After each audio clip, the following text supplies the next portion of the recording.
අහිංසල තියෙන රෙද්ද බනියම අදින්න පුළුවන් හරි ප්‍රතාපවත් ශරීරයක්. ශ්‍රී ලාංකීය අනන්‍යතාවයක් එක තියෙන හරි ශ්‍රී ලාංකීය පෞරුෂයක් තියෙනවා. කාඩ්බෝඩ් පෞරුෂයක් එක්ක ඉන්න මිනිස්සුෙකුට මහින්ද කියන්නේ ඊර්ෂ්‍යාවට කාරණයක්. මහින්ද කියන්නේ මේ ලෝකේ දරුණුම ත්‍රස්තවාදී කණ්ඩායම පරාජය කරලා ශ්‍රී ලංකාවේ ඒකීයත්වයේ දිනාගත්ත නායකයෙක්. ත්‍රස්තවාදී කණ්ඩායමක සමාජිකයෙක් වෙලා මෙරට අල්ලු කරලා දාන්න සහයෝගය දුන්න මිනිස්සුෙකුට ඒකීයත්වය රැකගත්ත අර බය නැති මහින්ද රාජපක්ෂ ගැන වෛරයක් ඊර්ෂ්‍යාවක් ඇති වෙන්න පුළුවන්. මේ රටේ ජනනායකයෙක් විදියට පක්ෂ හෝ විපක්ෂ හෝ සෑම කෙනෙක් දිහාම පුරවැසියෙක් විදියට බලන්න මහින්ද රාජපක්ෂට පුළුවන්. හැබැයි විරුද්ධ දේශපාලකයා හතුරෙක් විදියට දකින සිල්ලර නායකයෙකුට මහින්ද රාජපක්ෂ ගැන වෛරයක් ඇති වෙන්න පුළුවන්. ඒ වගේම මහින්දට ඉන්නවා බිරිඳක්. ලෝකේ ඕනෑම රාජ්‍ය නායකයෙක් එක්ක එක පෙළට වාඩි කරවන්න පුළුවන් පෞරුෂයක් තියෙන බිරිඳක් ඉන්නවා. ලොකම පුටුවකට ගියත් බිරිඳක්වත් පෙන්න ගන්න බැරි රටකට එක්ක යන්න බැරි බිරිඳක් ඉන්න මිනිස්සුෙකුට මහින්ද රාජපක්ෂත් එක්ක වෛරයක් ඇති වෙන්න පුළුවන්. මහින්දට ඉන්නවා යෝධයෝ වගේ පුතු තුන්දෙනෙක්. එක්කෙනෙක් ඉන්නවා රෙද්ද බණියමත් තාම අදලා ඒ සංස්කෘතියම නියෝජනය කරනවා. තමන්ගේ ලේ වලින් ජාතක වෙච්ච පුතු තුන්දෙනෙක් ඉන්නවා. ඉතින් රටේ ලොකු පුටුවකට ගියාට පස්සේ තමන්ගේ පුතෙක් නැති අරවා මේවා පවුල් කචල් තියෙන මිනිස්සුෙකුට මහින්ද රාජපක්ෂ ගැන ඊර්ෂ්‍යා හිතෙන්න පුළුවන්. මහින්දට තියෙන පරපුරක් මැද්ද මුලනේ ඉඳන් අර රාජපක්ෂලා මේ රාජපක්ෂලා අවුරුදු 100 ගානක පරපුරක් තියෙනවා දේශපාලනය කරපු. සහෝදරයෙක්වත් පෙන්වන්න බැරි නායකයෙකුට මහින්ද රාජපක්ෂට ඊර්ෂ්‍යා කරන්න පුළුවන්. වෛර කරන්න පුළුවන්. මොන පක්ෂයට ඡන්ද දුන්නත් මහින්ද රටට කරපු වැඩ නිසා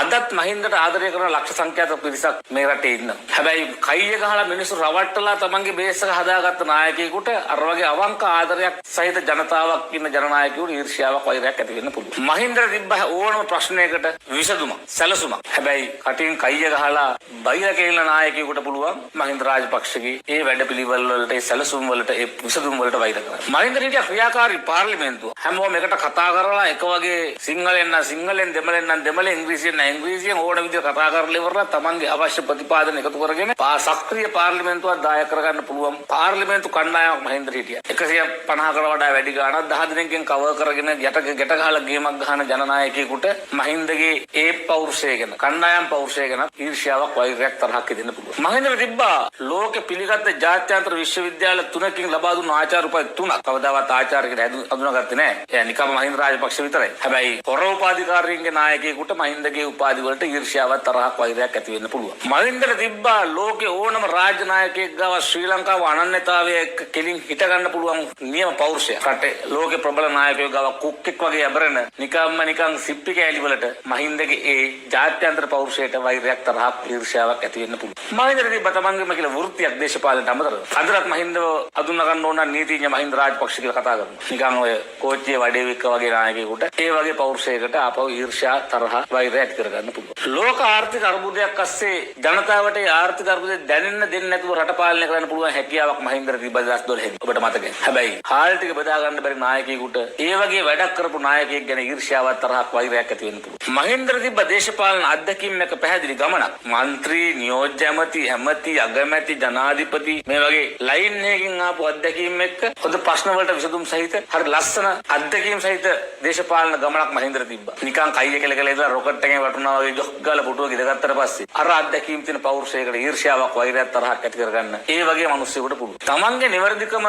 දන්න හින්දා දහස් ගණනින් එල්ලෙවෙන චෝදනාවලට උපේක්ෂා සහගතව මුහුණ දෙන්න ධෛර්යයක් මහින්ද රාජපක්ෂට තිබෙනවා. අදටත් තියෙනවා. හැබැයි උපේක්ෂා සහගත බව නිසා නොවැටෙන මහින්ද රාජපක්ෂ ගැන අර චෝදනා කයිවාරු බයිලා අවලාද කුමන්ත්‍රණ ඔක්කොම කරන මිනිස්සයාට ඊර්ෂ්‍යාවක් ඇති වෙන්න පුළුවන්. වෛරයක් ඇති වෙන්න පුළුවන්. තරහක් ඇති වෙන්න පුළුවන්. මහින්දට තිබ්බ පුරුද්දක් තමන් ගාව මොනවා හරි තියෙනවා නම් ඒක ජනතාවට දීලා ජනතාවගේ ජීවන තත්ත්වය පොඩ්ඩක් වැඩි කරගන්න උදව් කරන මට්ටමේ පුරුද්දක්. ජනතාවගෙන් ෂර්ට් එක බෙල්ට් එක කෙහෙල්ලවරිය කෙහෙල් කන පෙට්‍රල් ටික ඩීසල් ටික පොකට් මැනි එක ඔක්කොම අරගන්න මිනිහෙකුට තමන්ගෙන් කීයක් හරි දීලා ජනතාව පෝෂණය කරන නායකයෙක් ගැන ඊර්ෂ්‍යාවක් වෛරයක් තරහක් ඇති වෙන්න පුළුවන්. තමන්ගේ දේශපාලන ප්‍රතිවාදියෙක් වුණත් තමන්ගේ ඥාති පුත්‍රයෙකුට හරි රස්සාවක් ඉල්ලගෙන මහින්ද ගාවට ආවට පස්සේ දේශපාලන ප්‍රතිවිරුද්ධකම් අතහැරලා දාලා ඒ දරුවට රස්සාවක් කරන් දෙන්න පුළුවන් උණු වෙන හදවතක් මහින්ද රාජපක්ෂට තිබ්බා. හැබැයි ප්‍රතිවාදීත්වය නිසාම දරුවට රස්සාව දුන්නා කියලාවත් කෙලෙහිගුණ අමතක කරලා වෛර කරන්න, තරහ වෙන්න, ඊර්ෂ්‍යා කරන්න තවත් ජනනායකයෙකුට පුළුවන්. මම දන්නේ අනුර කුමාර දිසානායකට මේ කාරණා වලින් මොකක් අදාළ වෙනවද කියලා. වෙනකට මේ එකක්වත් නැතුව වෙන මොකක් හරි අදාළ වෙනවද කියලා මම දන්නේ නැහැ. හරි. නමුත් මහින්ද රාජපක්ෂ කියන්නේ රටක් වඩන චරිතය. ඒක අපි දන්නවා. අනුර කුමාරගේ වචනයෙන්ම කියනවා නම් මහින්ද කියන්නේ දේශපාලන සංස්කෘතිය. පුළුවන් නම් ගෙදරින් එළියට දාලා බලන්න. ඔයාට අතීතේ මතක නැති වුණාට ඔයා මේ කතාව කරන්නේ ස්ටේජ් එකේ ඉඳගත්ටි. ඔයාගේ වටේ වලල්ල වගේ සිකියුරිටි දාලා තිබ්බා.